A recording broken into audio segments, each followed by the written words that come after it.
David was king over all Israel. He had conquered Jerusalem and made it his capital. He had defeated the Philistines. His throne was established and his kingdom was strong. But something was missing from the city. The Ark of God, the sacred chest that held the tablets of the covenant, that represented the very presence of the Lord, had been at Kiriath Jearim for 20 years, since the Philistines had returned it after it brought plagues upon their cities. David decided to bring it home. He gathered all the able young men of Israel, 30,000 of them. He went with all his people to Baalah in Judah to bring up from there the Ark of God, which is called by the name of the Lord Almighty, who is enthroned between the cherubim. They set the Ark of God on a new cart and brought it from the house of Abinadab, which was on the hill. Uzzah and Ahio, sons of Abinadab, were guiding the cart. David and all Israel were celebrating with all their might before the Lord, with castanets, harps, lyres, timbrels, sistrums, and cymbals. Music filled the road. Dancing accompanied the procession. Joy radiated from the king and his people. But when they came to the threshing floor of Nakon, the oxen stumbled. Uzzah reached out and took hold of the Ark of God. The Lord's anger burned against Uzzah because of his irreverent act. God struck him down, and he died there beside the Ark of God. The music stopped.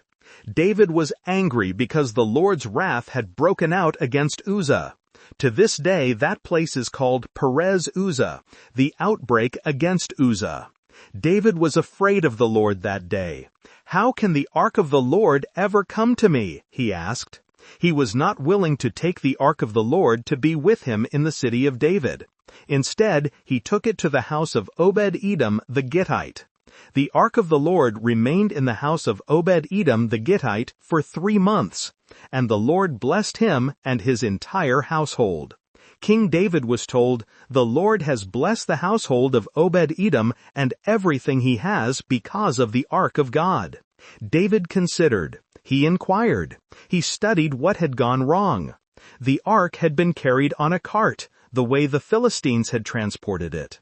But the Lord had commanded that the ark be carried by the Levites, on poles passed through rings, never touched by human hands.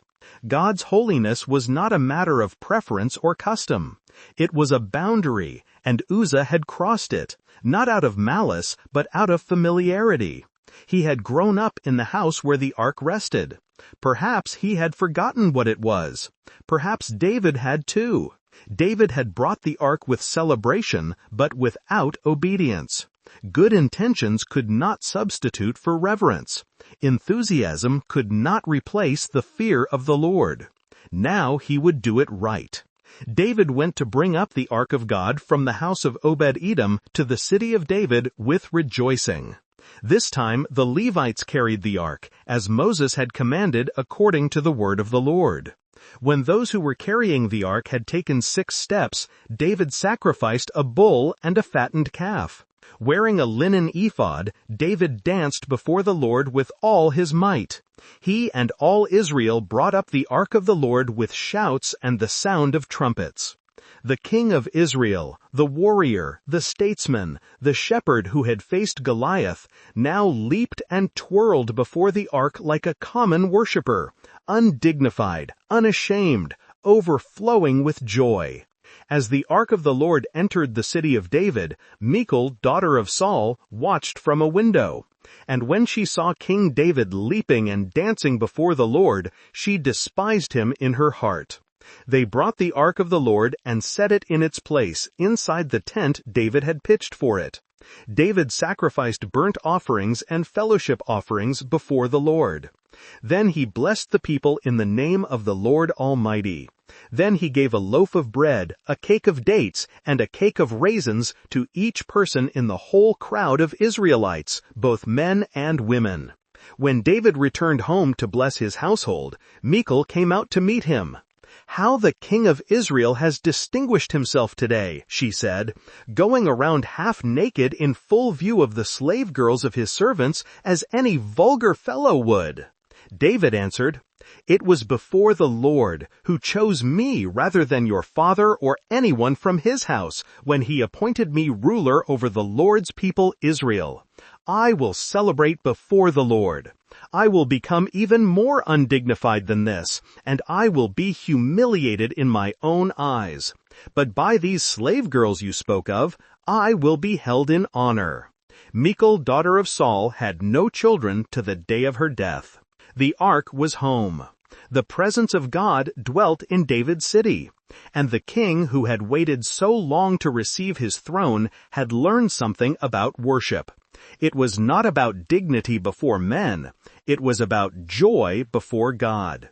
The Lord's holiness demanded reverence, but the Lord's presence invited celebration. David had learned both lessons. He would carry the weight of the first with him always, and he would carry the freedom of the second in his dancing feet and singing heart. In the next episode, God will make a covenant with David, a promise about his house, his throne, and a kingdom that will last forever.